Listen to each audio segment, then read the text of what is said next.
केपी शर्मा ओलीको विरुद्धमा कसैले उम्मेदवारी दिन्छ भने त्यसको जमानत जफत गरिन्छ होइन हुन्छ गरिन्छ होला नि हुन्छ विरुद्धमा लाग्ने त गर्ने हो नि होइन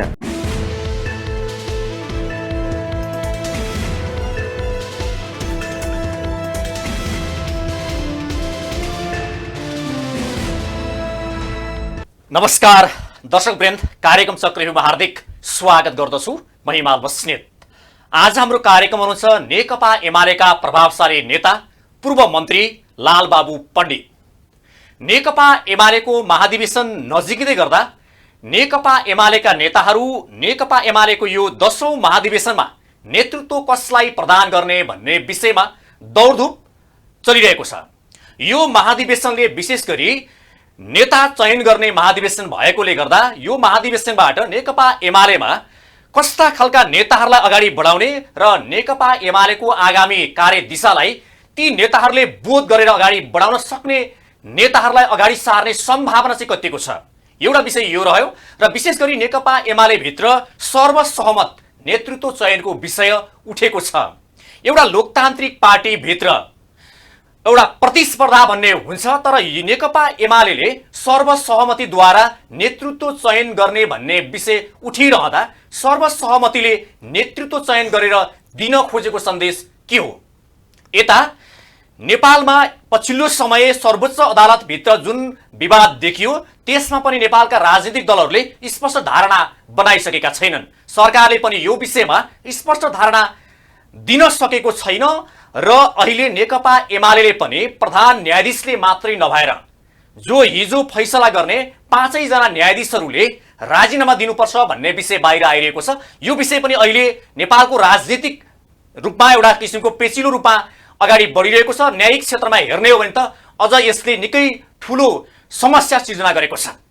नेकपा एमाले भित्र यी विषयमा कसरी अहिले चर्चा हुँदैछ, आज हामी नेकपा एमालेको 10औं राष्ट्रिय महाधिवेशन र सर्वोच्च अदालत भित्र देखिएको विवादको विषयमा कुराकानी गर्छौं। आउनुहोस् कार्यक्रम अतिथिलाई हार्दिक स्वागत गरौं।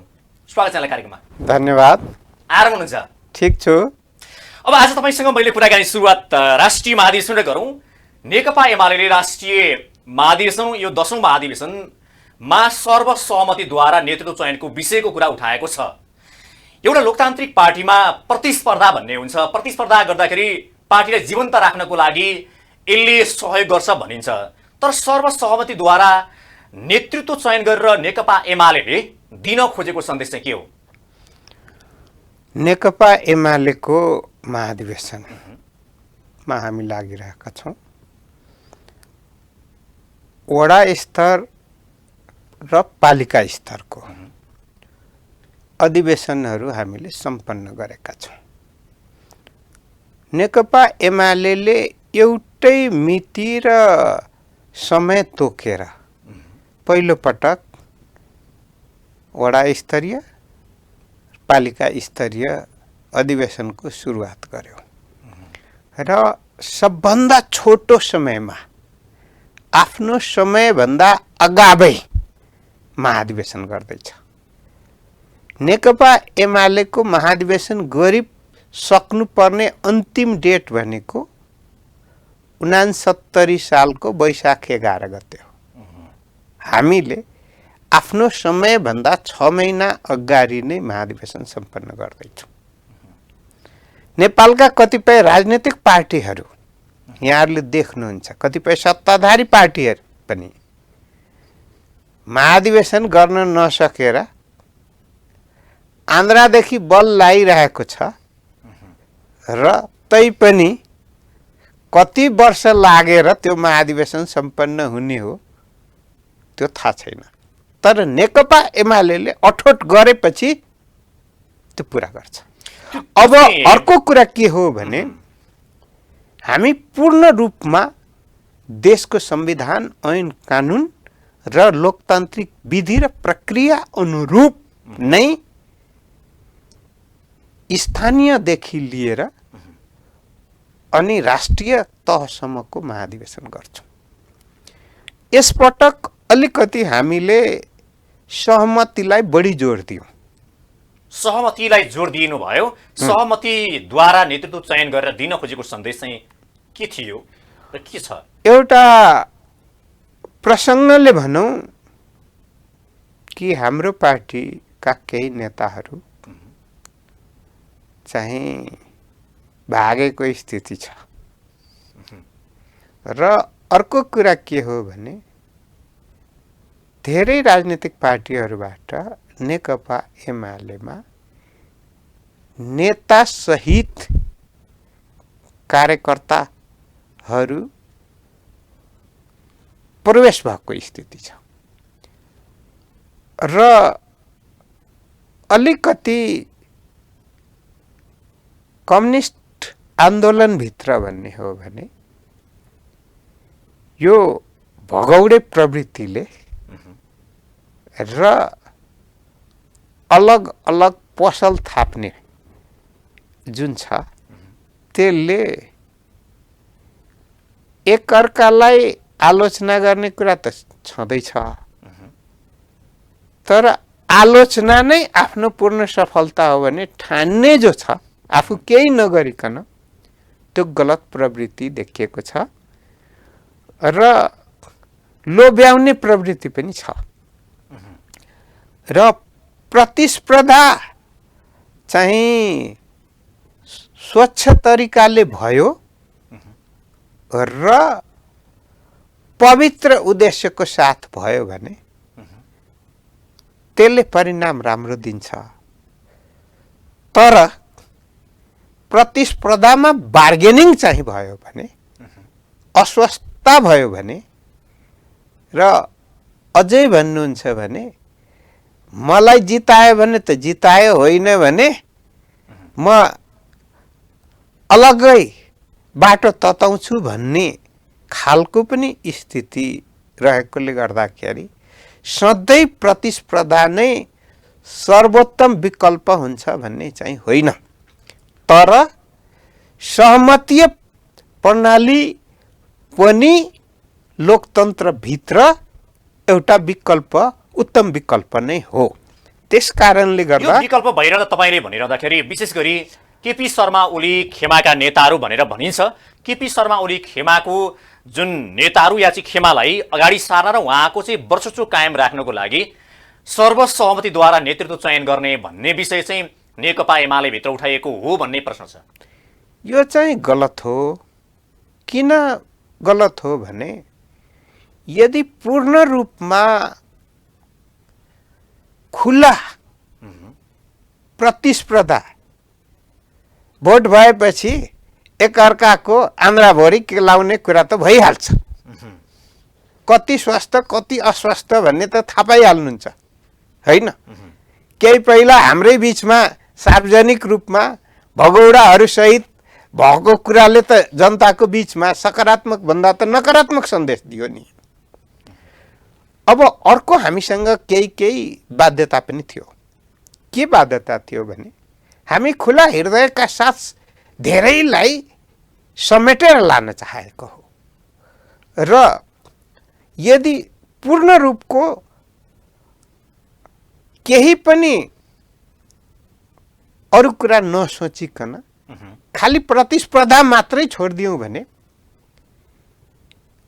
पार्टीभित्र रहेको केही पक्ष चाहिँ फेरि कुनामा पर्ने खतरा थियो।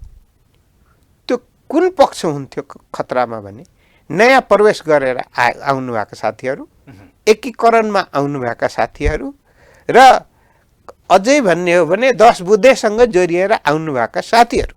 तपाईले यो भनिरहँदाखेरि जसरी सर्वसहमतिको कुरा उठ्यो नेकपा एमाले भित्र, सर्वसहमतिद्वारा नेतृत्व चयन गर्ने विषयमा अब अहिले हेर्दाखेरि 3वटा खेमा देखिन्छ। माओवादीको एउटा छुट्टै खेमा, अब 10 भाइ भनेर भनिन्छ, उहाँहरूको छुट्टै खेमा, तपाईँहरूको छुट्टै खेमा छ।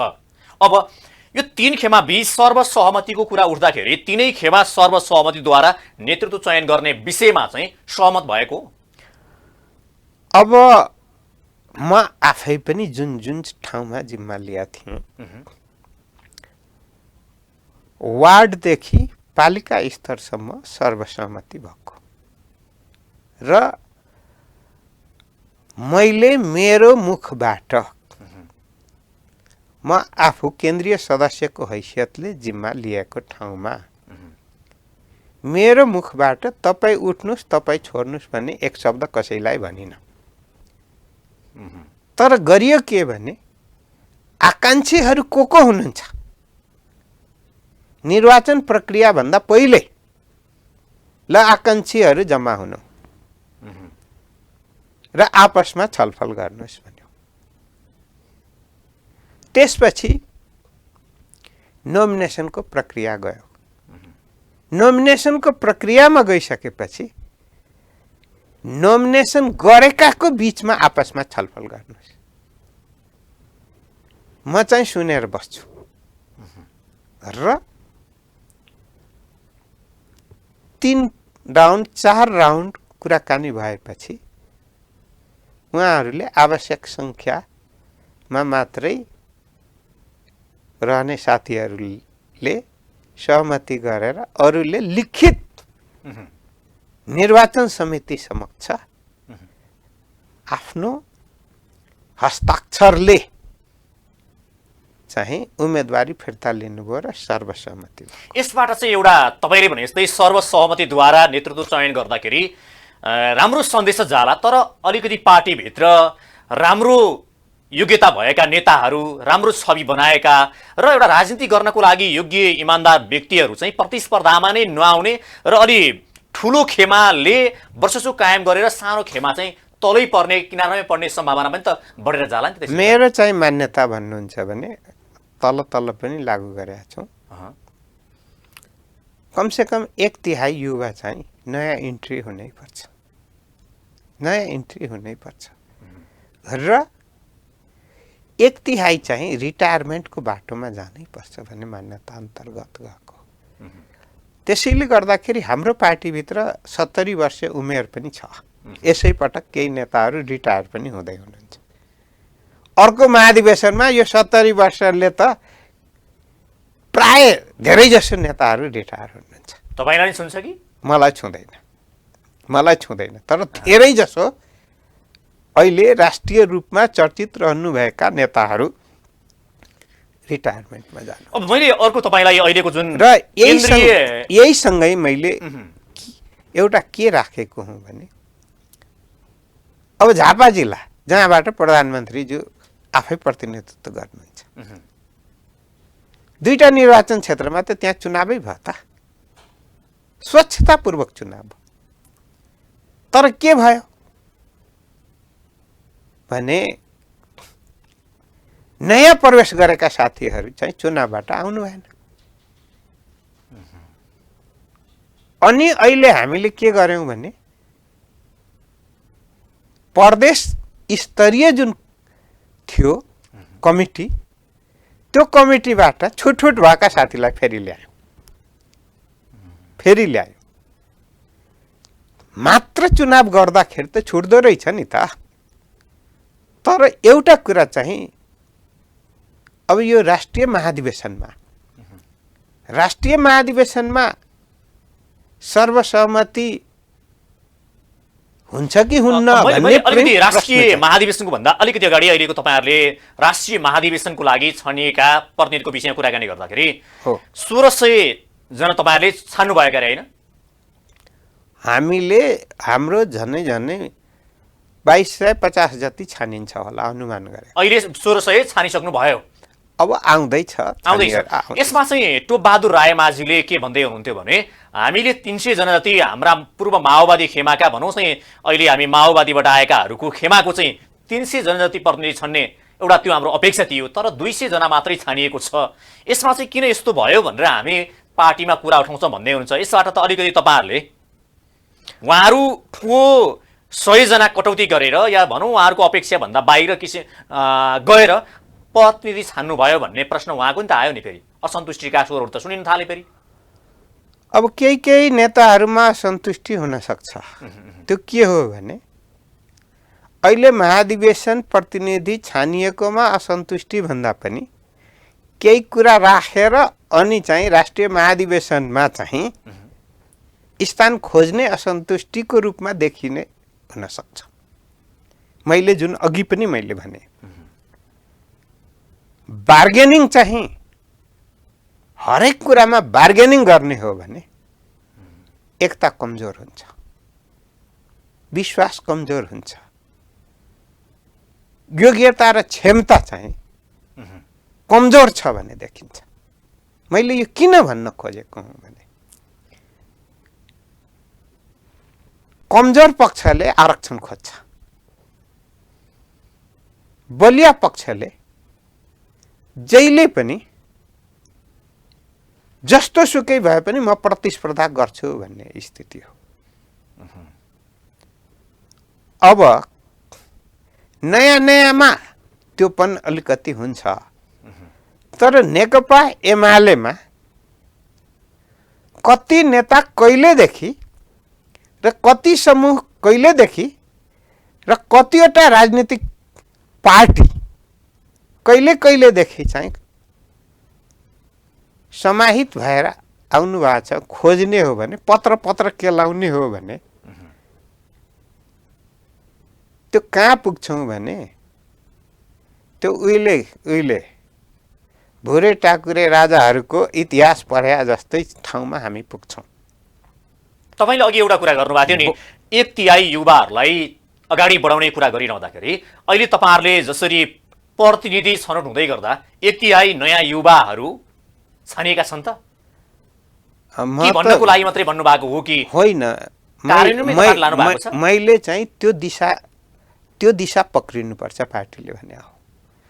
अर्को त छैन क्या र फेरि अहिले भन्नुहुन्छ भने म आफू जहाँ जहाँ छु युवाहरू चाहिँ त्यति धेरै आएका छन्। त्यस कारणले गर्दाखेरि समग्रमा हिसाब गर्दा त बाँकी नै हो। अब हाम्रोमा युवा कति वर्षको उमेरसम्म भन्ने हो भने 45 वर्षभन्दा मुनिको युवा मान्या छ हाम्रो पार्टीभित्र। कुनै कुनै पार्टीले त 60 वर्षभन्दा मुनिकोलाई युवा मान्छ। त 45 वर्षभन्दा मुनिको प्रतिनिधिको संख्या हेर्ने हो भने मेरो अनुमानमा अहिले मैले सम्पूर्ण त हेरा छैन, तर अनुमानमा 40% पुग्छ। 40% युवाहरू पुग्छ, 45 मुनिका पुग्छ। अब यतापट्टि तल्लो हामीले प्रतिनिधि छनौटको विषयमा अब यसमा केही पछाडि आउँला। अहिले जस्तो राष्ट्रिय महाधिवेशनमा तपाईँ पनि नेकपा एमालेको एउटा प्रभावशाली नेता हुनुहुन्छ, धेरै युवाहरूको लोकप्रिय पनि हुनुहुन्छ। तपाईँ मन्त्री हुँदाखेरि राम्रा काम गर्नुभयो र जसले गर्दा तपाईँ प्रति नेपाली जनताले उच्च ढङ्गले मूल्याङ्कन गर्छन्। अब तपाईँ एमाले भित्र कुन पदको लागि उम्मेदवार दिँदै हुनुहुन्छ? मैले सहमतिको निम्ति पदाधिकारी भित्र रहँदा पार्टीको अहिले विशिष्ट स्थितिमा मैले यो पद र उपद भन्ने छैन। यदि प्रतिस्पर्धै गर्नु पर्यो भने म अध्यक्ष र महासचिव बाहेक जुनसुकै पदमा पनि प्रतिस्पर्धा गर्नको निम्ति म तयार छु। तर तपाईँले भनिहाल्नुभयो अध्यक्षको कुरा चाहिँ अब तपाईँहरूले सर्वसम्मतिद्वारा भनौँ, अध्यक्षको लागि त कसैले आवाज उठाएको देखिँदैन एमाले भित्र। महासचिव भनौँ या अध्यक्षको लागि तपाईँले उम्मेदवारी दिने तपाईँको योग्यता पुगेन कि, तपाईँको पढाइ पुगेन कि, तपाईँको अनुभव पुगेन कि, राजनीतिक एउटा भन्छ नि त्यो सङ्घर्ष र हिजोको जेल नेल भन्छ नि त्यो पुगेन? किन पुगेन? के चाहिँ पुगेन? मलाई मेरो योग्यता नपुगेको होइन, योग्यता पुग्छ। तर बिए पास भयो भने सेक्सन अफिसर हुन्छ। नेपालका बिए पास जति जम्मै सेक्सन अफिसर छन्। योग्यता त हो नि, न्यूनतम योग्यता हो। तर न्यूनतम योग्यताभित्र प्रतिस्पर्धा पनि छ नि। त्यसकारण यस पटकको महाधिवेशनमा मैले अध्यक्षमा सर्वसम्मत, यदि कसैले अध्यक्षमा खोचे थापेर चाहिँ हाल्नुभयो भने पनि उहाँको जमानत जफ्त हुन्छ। भनेको मतलब केपी शर्मा ओलीको विरुद्धमा कसैले उम्मेदवारी दिन्छ भने त्यसको जमाना जफत गरिन्छ होइन हुन्छ गरिन्छ होला नि हुन्छ विरुद्धमा लाग्ने त गर्ने हो नि होइन महाधिवेशनमा योग्यता पुगेका जसलाई पनि जुनसुकै पदमा उठ्ने अधिकार त हुन्छ अधिकार भएपछि अधिकारको प्रयोग गर्न सक्छन् अधिकार भएपछि अधिकारको प्रयोग गर्न सक्छन् जसरी भीम रावलले पनि त्यही अभिव्यक्ति दिनुभएको थियो अध्यक्षको लागि उठ्छु भन्ने किनकि एउटा लोकतान्त्रिक पार्टीभित्र प्रतिस्पर्धा हुनुपर्छ पार्टीलाई जीवन्त राख्नको लागि उहाँले भन्दै हुनुहुन्छ त्यसो भएदेखि उहाँले यदि भीम रावल घनश्याम भुसालहरूको उम्मेदवारी आउने कुरा कता कता चर्चामा छ यदि उहाँहरूले अध्यक्षको लागि उम्मेदवारी दिनुभयो भने उहाँहरूको जमाना जफत हुनेवाला छ उहाँहरूले पाउने मत साधारण भाषामा भन्ने हो भने 10% भन्दा कम भयो भने जमानत जफ्त मानिन्छ त्यसका 10% पुग्दैन अब तपाईले अब इन्ट्रेस्टिङ कुरा गर्नु भएको छ 10% उहाँहरूको पुगेन भने भन्ने सवाल एकपटि रह्यो यदि उहाँहरूले उम्मेदवारी केपी शर्मा ओलीको विरुद्धमा उम्मेदवारी दिनुभयो भने उहाँहरूलाई तपाईहरुले हेर्ने दृष्टिकोण फरक रहन्छ हो ताकि तपाईहरु सर्वसहमतिद्वारा भन्दै गर्ने उहाँहरू चाहिँ त्यसको विरुद्धमा उम्मेदवार उठाउने भने पछाडि त तपाईहरुले उहाँहरूलाई हेर्ने दृष्टिकोण त फरक पर्ला नि त फेरि फरक पर्दैन किन फरक पर्दैन भने हाम्रो विधानले के व्यवस्था गरेको छ भने पदाधिकारी उठ्नेको उम्मेदवारी दुई ठाउँ हुन्छ एउटा जुन पदमा उठेको त्यहाँ हुन्छ अर्को केन्द्रीय सदस्यमा पनि हुन्छ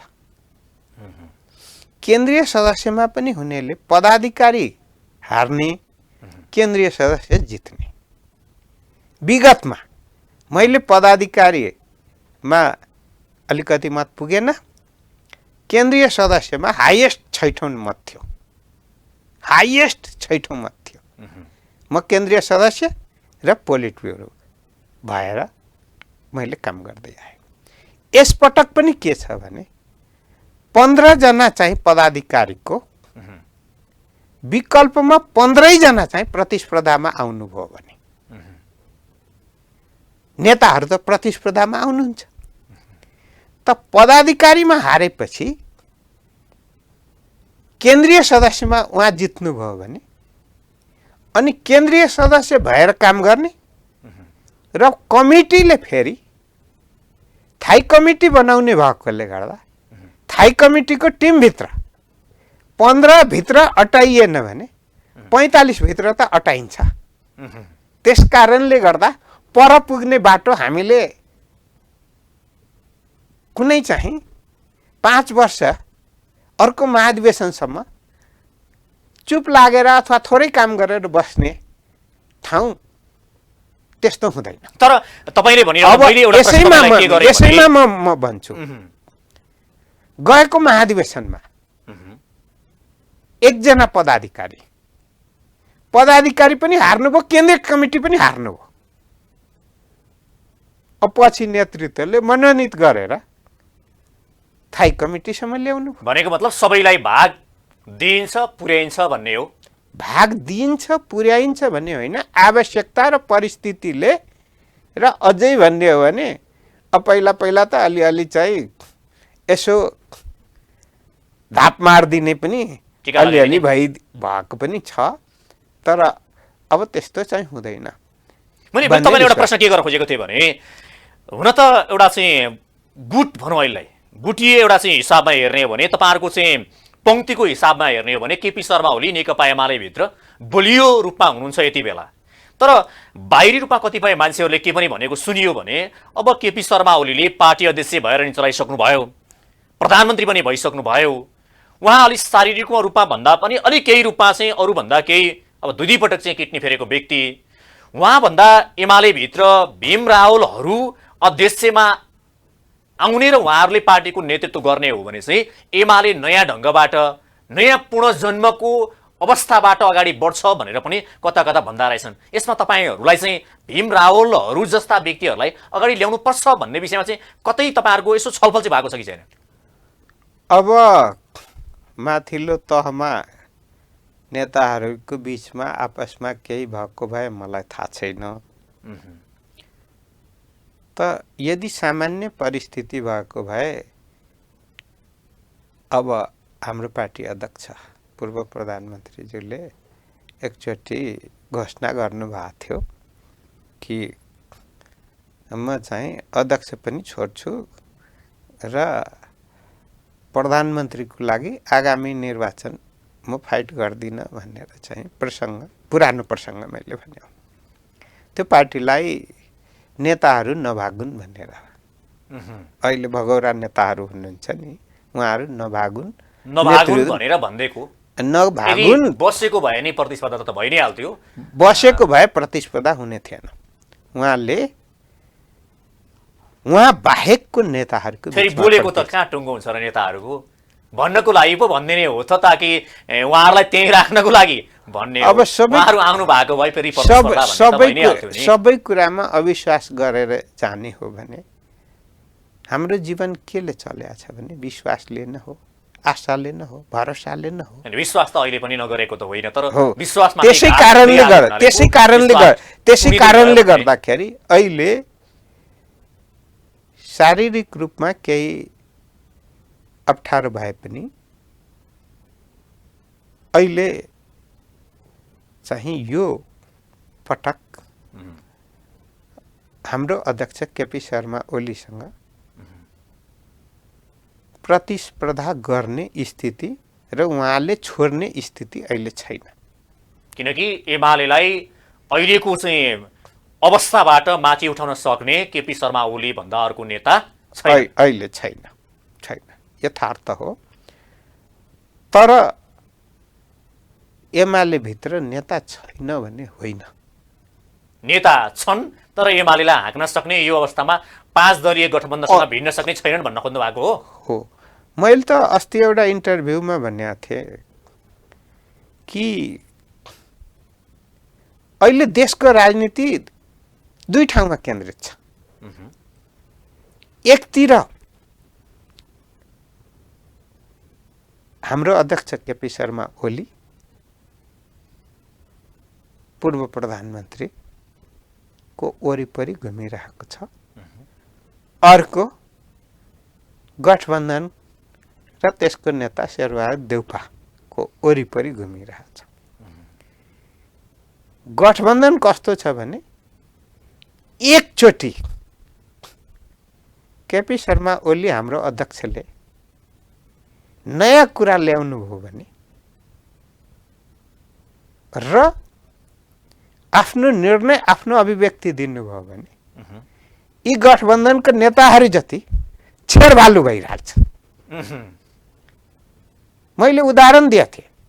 कसरी त्यस्तो हुन्छ? जङ्गलमा चाहिँ चाहिँ चाहिँ चाहिँ चाहिँ चाहिँ चाहिँ चाहिँ चाहिँ गरिरहेको हुन्छ नि बाँदर, ढेँडुहरू।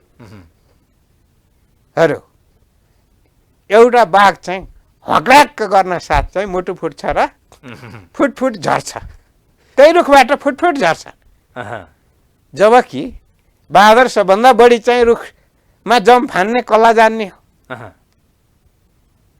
त किन चाहिँ ठेक्न सक्दैन? भनेपछि यो बेलाको लागि केपी शर्मा ओली भनेको बाघ हो, अरू सबै भनेको ढेँडु र बाँदर जस्तो हो। एकपटक चाहिँ ढुक्रिसके पछाडि सबैको सातो जान्छ। एमाले चाहिँ ले कुनै निर्णय गरेर गयो भने सातो जान्छ नि त। किन? गठबन्धन भएन भने हाम्रो जीवन छैन भने सधैँ भाषण गर्ने त हो नि त। त्यो भाषण कसले गर्नुहुन्छ? त्यो माधव नेपालले गर्नुहुन्छ। त्यो भाषण कसले गर्नुहुन्छ? प्रचण्डजीले गर्नुहुन्छ। एक मात्रै सदस्य भएको पार्टीको त कुरै के गरौँ? काङ्ग्रेसले शुद्ध काङ्ग्रेसका नेताहरूले चाहिँ एमालेसँग एक्लै सकिँदैन, होइन? तर त्यो भनेको के हो? बाहिरी मान्छेले चाहिँ अलिकति के भन्दा रहेछन् भने हिजो सरकारमा हुँदाखेरि र भनौँ यस विशेष गरी तपाईँहरूको पार्टी माओवादी र एमाले हुँदा भनौँ या चाहिँ एमाले सग्लो हुँदा केपी शर्मा ओलीबाट आउने अभिव्यक्ति र त्यो किसिमको गर्जन र अहिलेमा चाहिँ निकै फरक छ। अहिले चाहिँ उहाँको खुट्टा अलिक कामेको हो कि अलिकति गलेको हो कि जस्तो अभिव्यक्ति आउँछ भन्छन् नि कतिपयले त। त्यस्तो हुँदै होइन, त्यस्तो हुँदै होइन। जे दृष्टिकोण दिनुभएको छ दीर्घकालीन दिनुभएको छ, चाहे राजनीतिक दृष्टिकोण होस्, चाहे विकास सम्बन्धी दृष्टिकोण होस्, चाहे राष्ट्रियतासँग सम्बन्धित दृष्टिकोण होस्, चाहे देशको सार्वभौमिकतासँग जोडिएको दृष्टिकोण चाहे होस्, चाहे सुधारको निम्ति समाज परिवर्तनको निम्ति दिनुभएको होस्, सबैमा हेर्नुहोस्। मैले कहिलेकाहीँ इन्डियन पत्रिका हेर्थेँ, आजसम्म नेपालको एउटा मात्रै प्रधानमन्त्रीजीले चाहिँ भारतको प्रधानमन्त्रीलाई धम्काउने गरिकन चाहिँ छलफलमै कुराकानी गर्दाखेरि आफ्नो अडान राख्ने एक मात्र प्रधानमन्त्री केपी शर्मा ओली। त्यो नवभारत टाइम्स पढ्नुहोस् न, इन्डियन पत्रिकाहरू पढ्नु न। कमजोर भएर होइन नि, बलियो भएर हो, हिम्मत भएर हो, अब सत्य कुरा यसमा म तपाईसँग देशको निम्ति, जनताको निम्ति भएर। तर अहिले मैले अझ छलफललाई तपाईलाई कहाँ लान चाहे भने यो महाधिवेशनमा विशेष गरी माओवादी पंक्तिका नेताहरू भनौँ उतापट्टि चाहिँ 10 भाइको कुरा गर्ने हो भने अहिले उहाँहरूलाई तपाईहरूले जसरी सम्बोधन गर्नु पर्थ्यो त्योभन्दा अलिकति पाखा लगाएर कतिबेला त के पनि भन्दा रहेछन् भने यो महाधिवेशनबाट हिजोका 10 भाइहरूलाई निमिट्यान्न बनाइन्छ। यसमा अब यो महाधिवेशनबाट चाहिँ उनीहरूलाई पाखा लगाइन्छ पनि भन्ने किसिमका हल्लाहरू अहिले एकीकृत समाजवादी पार्टीका नेताहरू पनि भन्नुहुन्छ, कतिपय अरू व्यक्तिहरूले पनि भनेको सुन्छु मैले। त्यो एकीकृत समाजवादी त पार्टी नै होइन, भगौडाहरू हो र माओवादीको जनसङ्गठन हो। प्रचण्डको योजनामा तयार भएको, अहिले चाहिँ प्रचण्डसँग मिलिहाल्ने स्थिति भयो भने सबै फेरि एमालेतिर फर्किन्छन्, 2-3 जना मात्रै उता जान्छन् भन्ने डरले पसल थापिराख्नु भएको मात्रै हो। उहाँहरूको विश्लेषण कुनै ठिक छैन, कुनै विश्लेषण ठिक छैन। किन? कहिले के भन्छन्, टर्च बालेर खोल्नुपर्छ भन्छ, टर्च बालेर खोज्नुपर्छ। कहिले इतिहासको पाना भइसक्यो। त्यही त भन्नुहुन्छ एमालेलाई अब टर्च बालेर खोज्नुपर्छ र यो चाहिँ निर्वाचन पछाडि एमालेलाई चाहिँ गठबन्धनले धुलो चटाइदिन्छ भन्नुहुन्छ उहाँहरू। हिजो आएर कार्यक्रम भन्दै हुनुहुन्थ्यो, गठबन्धनले धुलो चटाइदिन्छ, एमाले पत्तासा बनाउँछौँ भनेर उहाँहरू बोल्दै हुनुहुन्छ यही कार्यक्रममा। दूरबीन लिएर चितवन आएर हेरे हुन्छ। यदि हेर्दा हेर्दै मुटु फुट्यो भने, आँखा अन्धो भयो भने अनि कहाँ छाम्न थाल्नुहुन्छ त्यसपछि त्यो थाहा छैन। हामीले देखाउँछौँ। अहिले पनि नेकपा एमाले प्रतिको आकर्षण जनताको बीचमा, नेकपा एमालेको अध्यक्ष केपी शर्मा ओली प्रतिको आकर्षण कम भएको छैन, बढेको छ। र हामी मन्सिरभित्र सम्पूर्ण सङ्गठनात्मक कुराहरू दुरुस्त गरेर मैदानमा छौ, कोही कसरी आउँछ, जसरी आउँछ त्यसरी सामना गर्नको निम्ति तयार भएर छौँ। तर 10 भाइहरूलाई एमालेमा धेरै प्रश्नहरू चाहिँ अब बाहिर सुनिन्छन्। अध्यक्ष केपी शर्मा ओलीले चाहिँ विशेष गरी अहिले उहाँहरूलाई गए पनि कुनै सरोकार छैन भन्ने ढङ्गबाट अभिव्यक्ति दिने र 10 बुँदे सहमति कार्यान्वयन गर्ने भनेर लैजाने अनि कार्यान्वयन नगर्ने भनेको चाहिँ उहाँहरूप्रति उपेक्षा गर्दै हुनुहुन्छ है भन्ने सन्देश हो भनेर भन्छन् नि। 10 बुँदे देशव्यापी रूपमा कार्यान्वयन भएको छ। कहीँ स्थानीय स्तरमा सानातिना छन् भने ती पनि समाधान भएर गइहाल्छ। र अहिले सहमतिको को साथ महाधिवेशन हुनुपर्छ भन्ने भित्र उहाँहरू पनि छुट्नु हुँदैन। चाहे 10 बुँदेसँग जोडिएर रहनुभएका नेता कमरेडहरू किन नहुनु, चाहे एकता प्रक्रियामा रहनुभएका पूर्व माओवादी पृष्ठभूमिसँग जोडिएको, हामी उहाँहरूलाई नै विशेष रूपमा ध्यान दिएर जसरी तल तल चाहिँ हामीले सर्वसहमतिको बाटो अँगाल्यौँ, अहिले पनि सहमतीय बाटोको प्रयास गरिरहेका छौँ त्यसैको निम्ति। तर कसैले चाहिँ कहिलेकाहीँ के भइदिन्छ भन्ने हो भने सिरीखुरीको पद चाहिँ सबै अरू चाहिँ पाखा लाग्नुहोस्, त्यो हामीलाई मात्रै बाँडिदिनुहोस् भन्ने हो भने त्यो बार्गेनिङको काम छैन। अब तपाईँलाई दुईटा प्रश्न मेरा। एउटा प्रश्न चाहिँ तपाईँहरूले 15 जनाको पदाधिकारी चयन गर्दाखेरि महिला हुन त 33% महिला प्रत्येक ठाउँमा चाहिँ सुनिश्चित गर्नुपर्छ भनेर लेखिएको छ, तर त्यहाँनिर तपाईँहरूले 33% महिलाहरूलाई अनिवार्य सहभागिता गराउने विषय चाहिँ छैन, जसले गर्दा महिलाहरूलाई जुन पदाधिकारीभित्र समेटिने सम्भावना कम्ती नै छ भनेर भन्छन् नि। अब महिलाहरूलाई 33% केन्द्रीय कमिटीमा चाहिँ पुर्याउने नै भन्ने हो। पदाधिकारीमा विधानमा 33% पुर्याउने भन्ने व्यवस्था छैन। हरेक ठाउँमा पुर्याउनु पर्छ भनिरहँदाखेरि पदाधिकारी हरेक कमिटीमा पुर्याउनु पर्छ भनेको हो। हरेक पदमा भने होइन, हरेक कमिटीमा।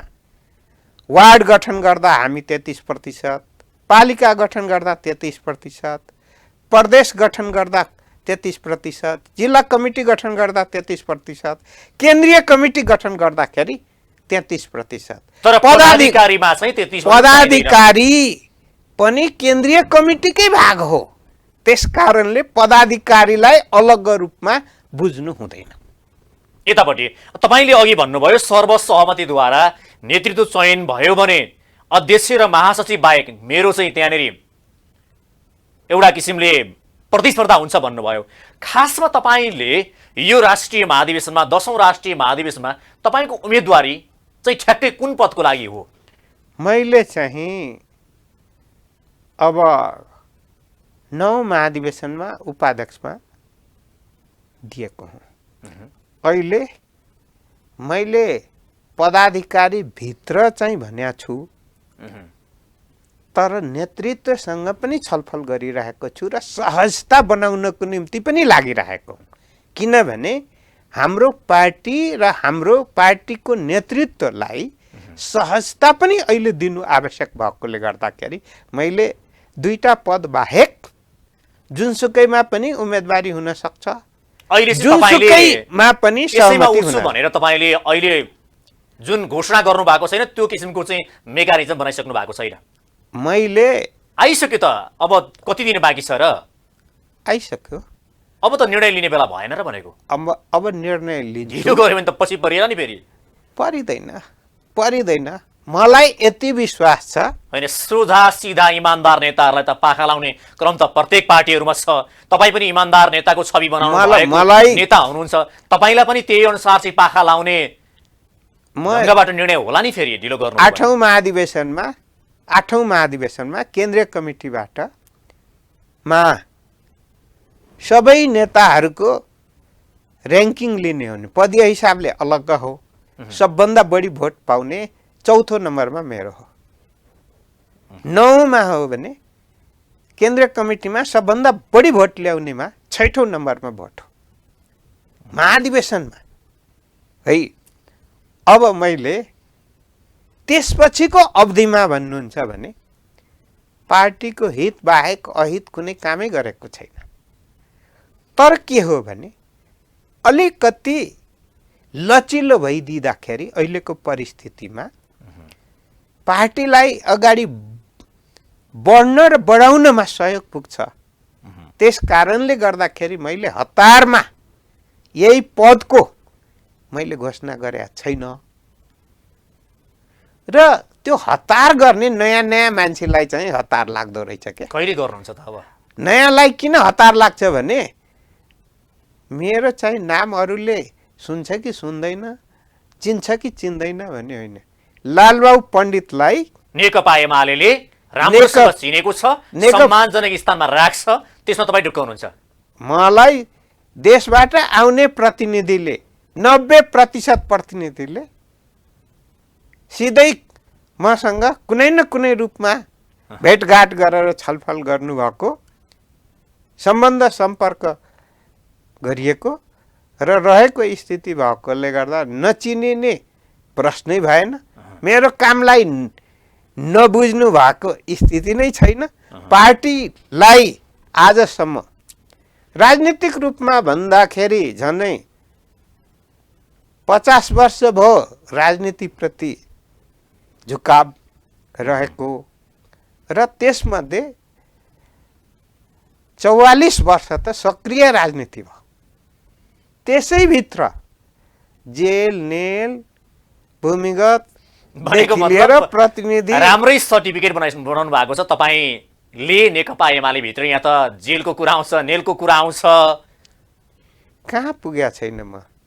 जेलभित्रको जेल गोलघरमा बस्या छैन कि। पटक पटक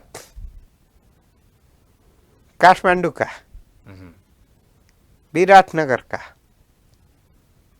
काठमाडौँको सेन्ट्रल भद्रगोल जेल, त्यो भित्रको गोलघर, मोरङ कारागार, काठमाडौँको हनुमान ढोका, मोरङको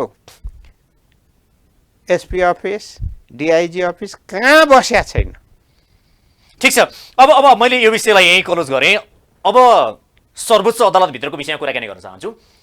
अब सर्वोच्च अदालतभित्र पछिल्लो 2-3 हप्ता जुन किसिमका दृश्यहरू देखिएका छन्, जस्ता किसिमका गतिविधिहरू त्यहाँनिर भइरहेका छन्, यसले आम जनताहरूलाई धेरै निराशा बनाएको छ। तर हिजो नेकपा एमाले 52 जना संवैधानिक निकायमा नियुक्ति गर्दादेखि प्रधान न्यायाधीशसँग सेटिङसँग जोडिएको भन्ने विषय बाहिर आइरहँदा के भन्छन् भने दलहरूले, विशेष गरी सरकार त भागभण्डा लिने दिनेमा मिसिहाल्यो, यसको प्रश्नै रहेन। तर नेकपा एमाले पनि सर्वोच्च अदालतभित्र आगो लगाएर रमिती जस्तो भनेर बस्यो भन्छन्। अब यहाँले ठिकै भन्नुभयो, एउटा कुरा पत्रकारको हैसियतले भन्नुभयो।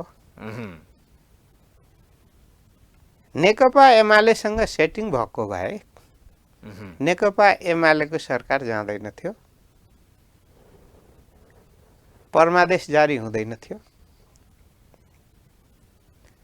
परमादेश जारी गर्ने त आफैले पनि अमेरिकादेखि चिठी लेखेर कम्युनिस्टलाई हटाउनकै निम्ति चाहिँ संसारमा कहीँ पनि नभएको उदाहरण हामीले परमादेश दिएर गर्यौं। त्यो गलत थियो, अपराधपूर्ण थियो, तैपनि हामीले गर्यौं। कम्युनिस्टलाई, नेकपा एमालेलाई कमजोर बनाउन। त्यसो हो भने तपाईले भने जस्तै एकछिन त्यस कारणले देशको संविधान नपढ्ने, देशको संविधान अनुसार नचल्ने संवैधानिक अदालतको न्यायाधीश भयो भने, त्यो देशको प्रधान न्यायाधीश भयो भने न्यायिक मूल्य मान्यता भन्दा विपरीत निर्णय दियो भने, कहिले पदीय स्वार्थको निम्ति, कहिले आर्थिक लाभको निम्ति चाहिँ निर्णय आयो भने अनि के गर्ने? बुझ्नुपर्ने कि दण्डित गर्नुपर्ने? तर तपाईहरुले प्रधान न्यायाधीशले राजीनामा दिनुपर्छ भनेर यत्रो भागभण्डामा मिसिसके पछाडि प्रधान न्यायाधीशले आफ्नो पदीय मर्यादा भित्र जुन किसिमका गतिविधि गर्नुभयो, जुन किसिमका प्रश्नहरू आए, राजीनामा दिनुपर्छ भनेर तपाईहरुले प्रश्न खोइ त उठाएको तपाईको पार्टीको स्पष्ट धारणा छैन? आज पार्टीले स्पष्ट धारणा राखेको छ। एउटा कुरा के हो नेकपा एमालेको? भनिदिनुस् त। पहिलो, न्यायिक क्षेत्रको समस्या त्यहाँदेखि समाधान होस् भन्ने खोजेको। दोस्रो, लाभ लिने परमादेशबाट सरकार अहिले छँदैछ। प्रधानमन्त्रीजीले निर्णय लिनु पर्यो नि।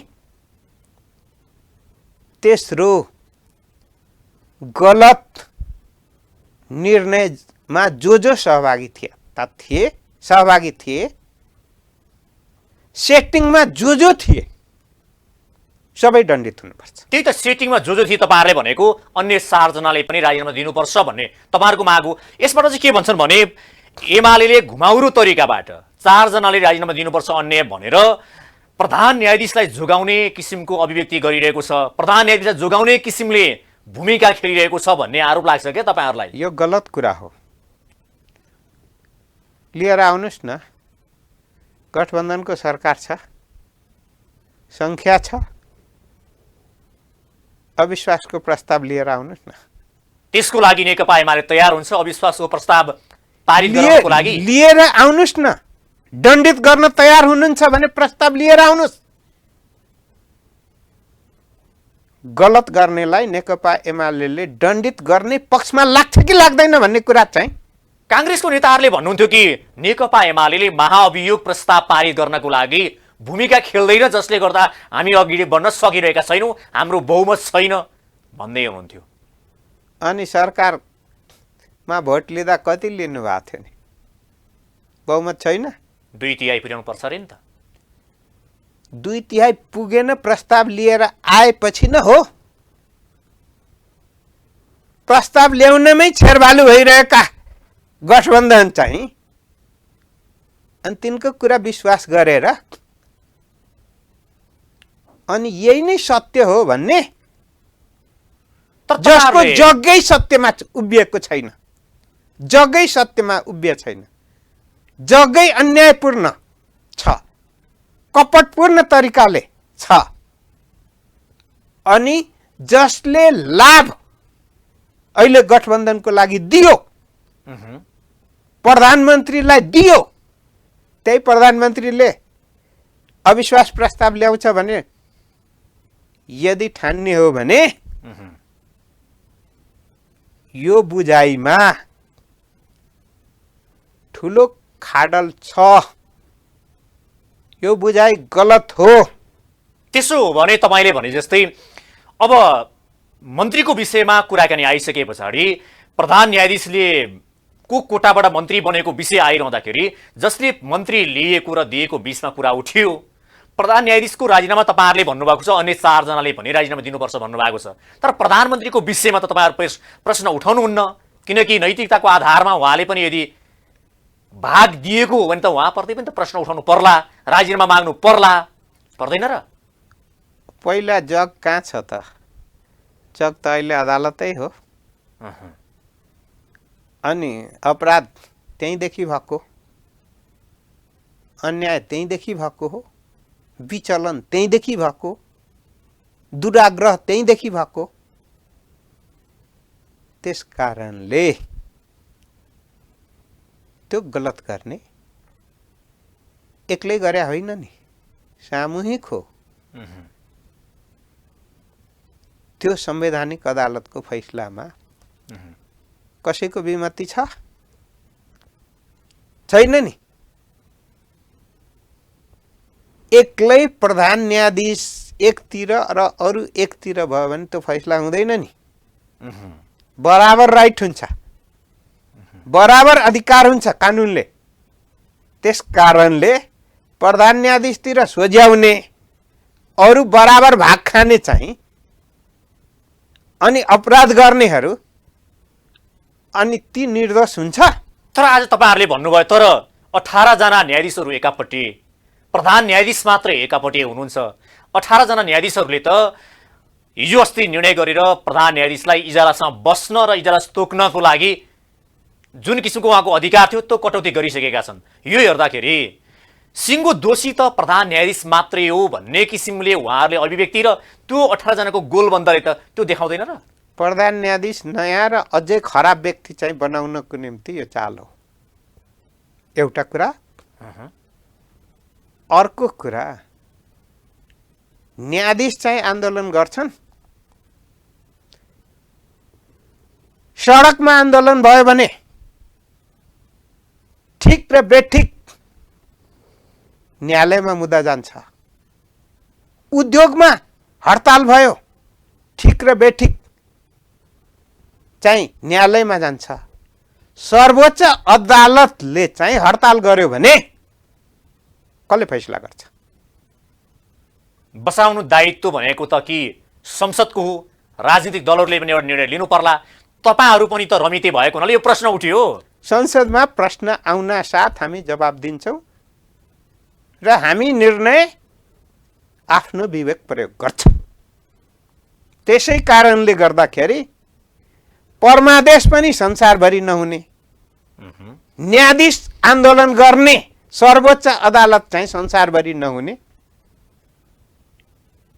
यो नाङ्गो नाच नेपालमा भइरहेको छ।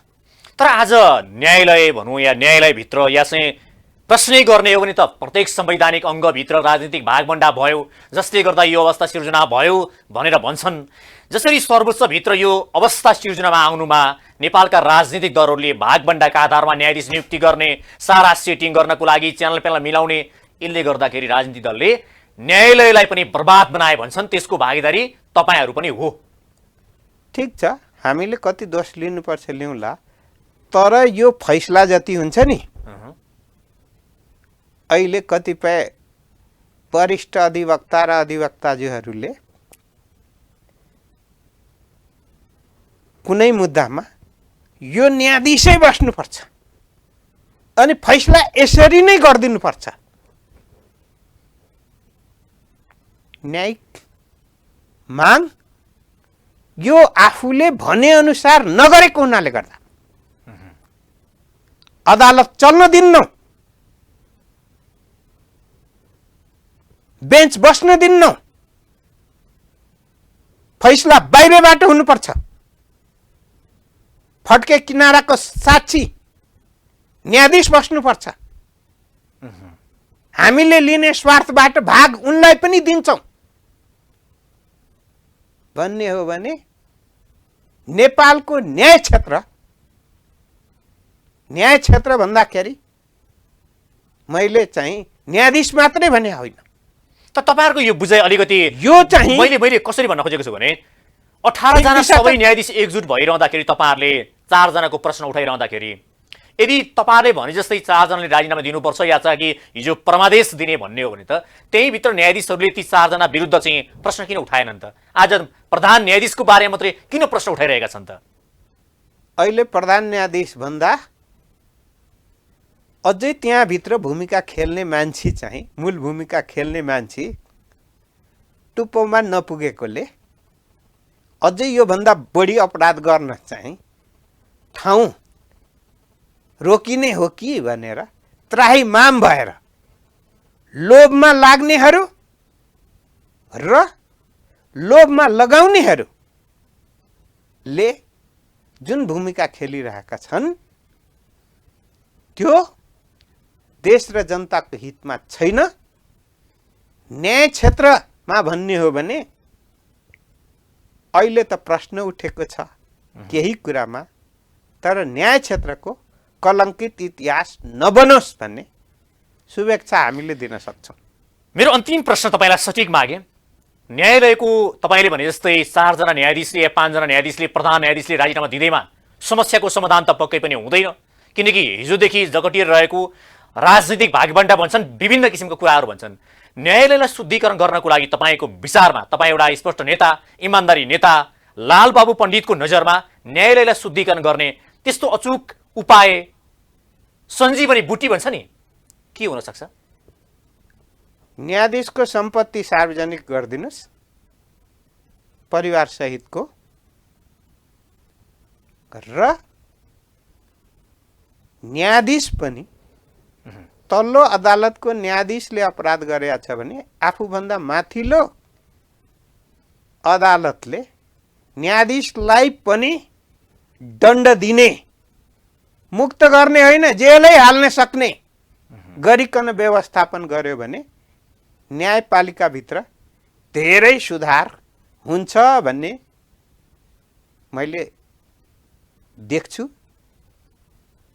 अहिले के हो भने गुपचुपमा अपराधलाई जारी राख्ने, भाग लिइराख्ने, स्वाद लिइराख्ने, त्यसैमा आफ्नो भविष्य उज्जवल देख्ने जुन प्रवृत्ति छ, स्वाद त तपाईँहरूले लिनुभयो के अरे? यो गलत छ र गलतलाई कसैले कहिले पनि साथ दिनु हुँदैन। हस्, कार्यक्रम आइदिनु भयो, यहाँलाई धन्यवाद छ। हस्, धन्यवाद।